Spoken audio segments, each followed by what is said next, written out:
Guys আমাদের hotel হচ্ছে এটা হিল ক্রাউন। এখানেই আমরা উঠলাম আর এখন ফ্রেশ হয়ে আমরা যাচ্ছি খাওয়া দাওয়া করতে। খাওয়া দাওয়া করে যদি সময় পাই নীলগিরি থেকে ঘুরে আসবো, দেখি একটু খোঁজখবর নিয়ে দেখবো নীলগিরি করা পর্যন্ত খোলা থাকে। তো চলুন এখন বের হই বাইরে।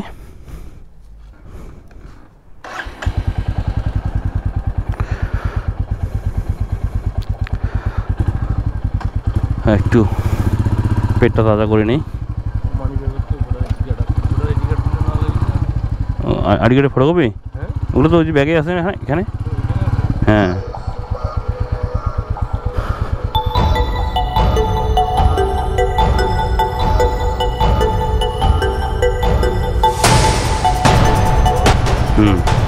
আমরা কিন্তু মেইনলি ছিলাম বান্দরবান শহর থেকে 1-1.5 কিলো বাইরে ছিলাম।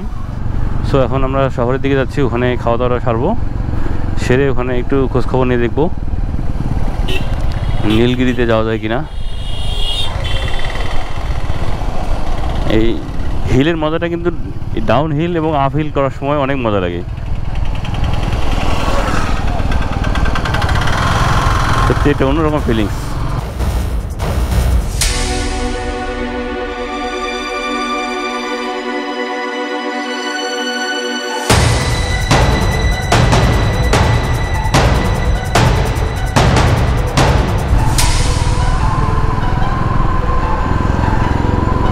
বান্দরবান 1 কিলো।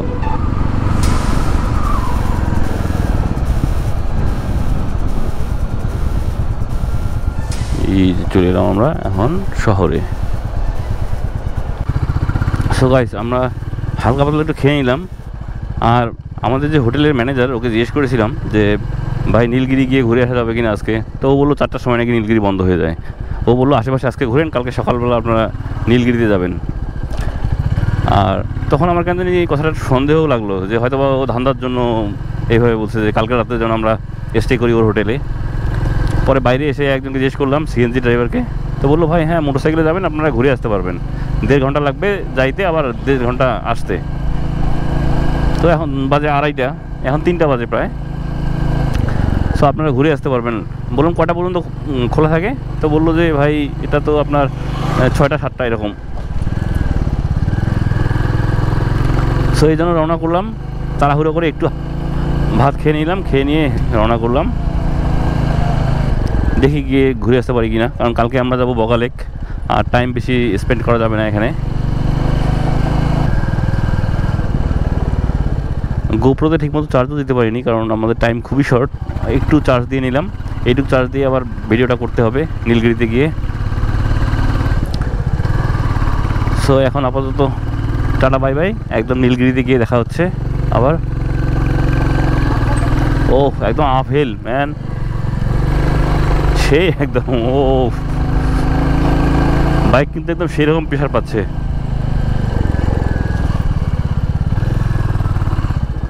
এদিকে তো নাকি? হ্যাঁ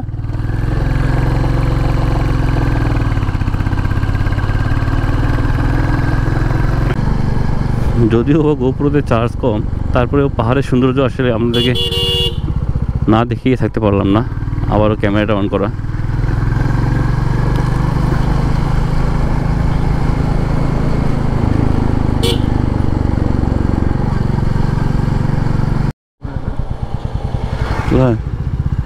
ও সেই একদম সেই।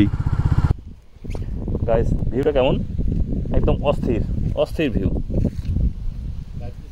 অস্থির না সেই একদম। এই যে দূরে দেখা যাচ্ছে ওগুলো বাড়ি।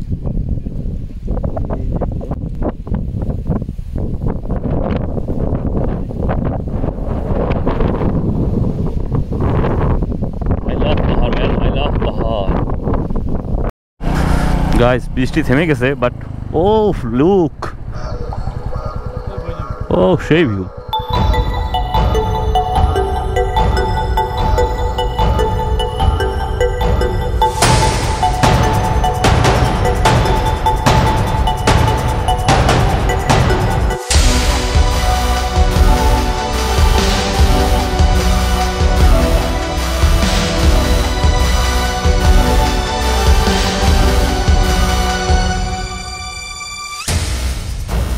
গাইস এই যে দেখা যাচ্ছে একদম কুয়াশার মতো, এই পুরোটাই কিন্তু মেঘ।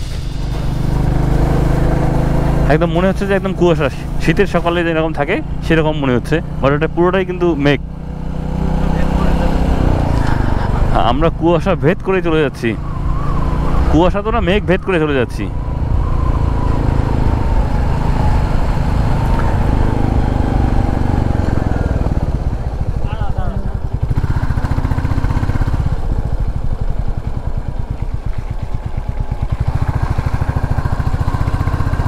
ও এই যে পুরোটাই মেঘ, মানে মেঘের ভেতর দিয়ে আমরা চলে যাচ্ছি।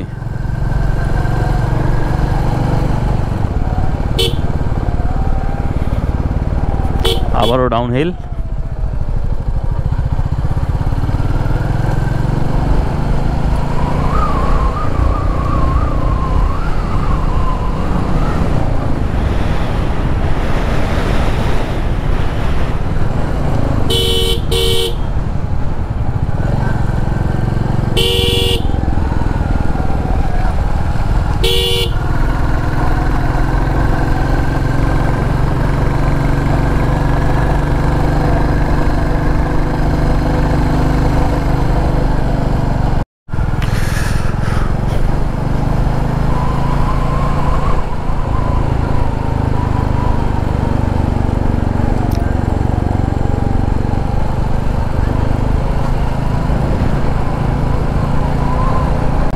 সো গাইস, অনেকক্ষণ রাইড করার পরে আমরা নীলগিরিতে এসে প্রায় পৌঁছলাম, এখনও পৌঁছইনি, আর হয়তো বা 1 কিলো বা হাফ কিলো হবে, এর মাঝেই আমরা নীলগিরিতে ঢুকে পড়বো।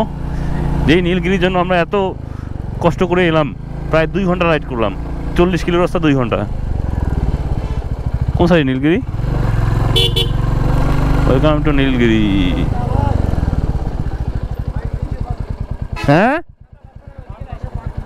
ও পার্কিং নিচে, এমনি ঘোরা যাবে না বাইক নিয়ে? ও বাইক নিয়ে যাবে না?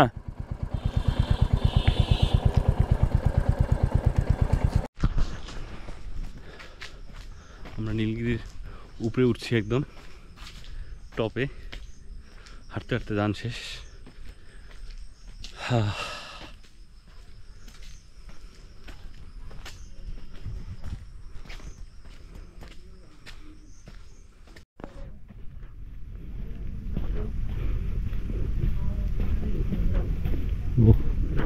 মেঘ একদম সামনে থেকে মেঘ দেখা অস্থির।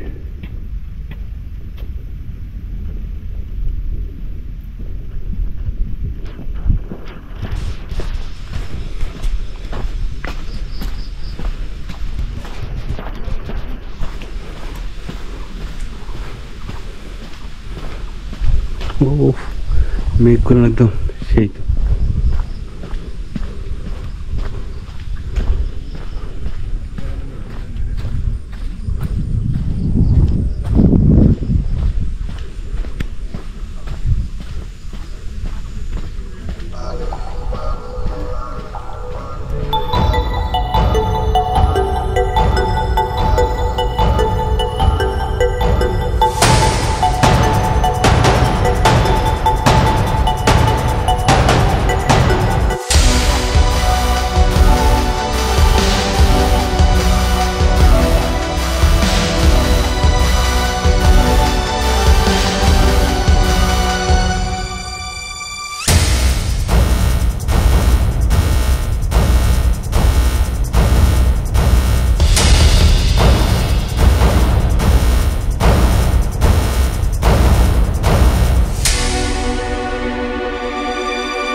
পুরোটাই মেঘ, এই দেখা যাচ্ছে সাদাটা, আমাদের সামনেই মেঘ।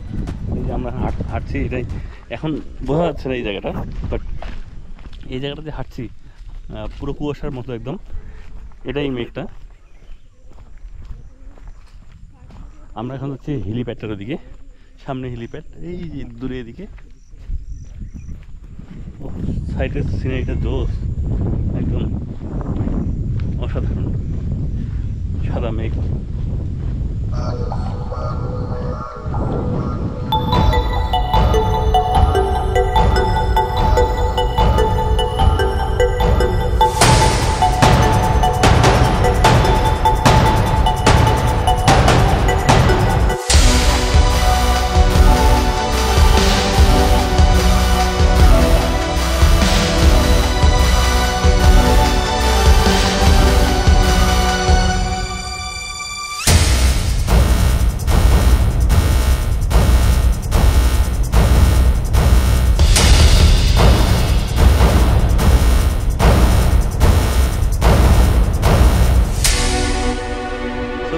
আমরা এখন নীলগিরি থেকে বের হয়ে পড়ছি।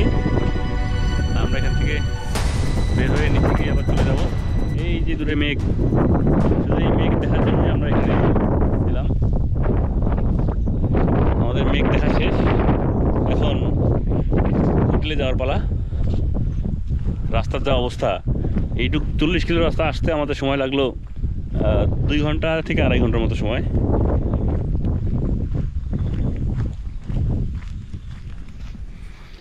সো চলুন বাইকে গিয়ে বাকি কথাটুকু হচ্ছে।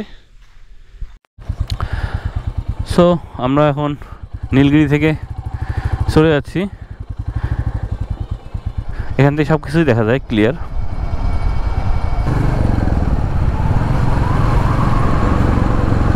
ও অস্থির ভিউ, অস্থির অস্থির অস্থির। এই জন্যই পাহাড় ভালোবাসি।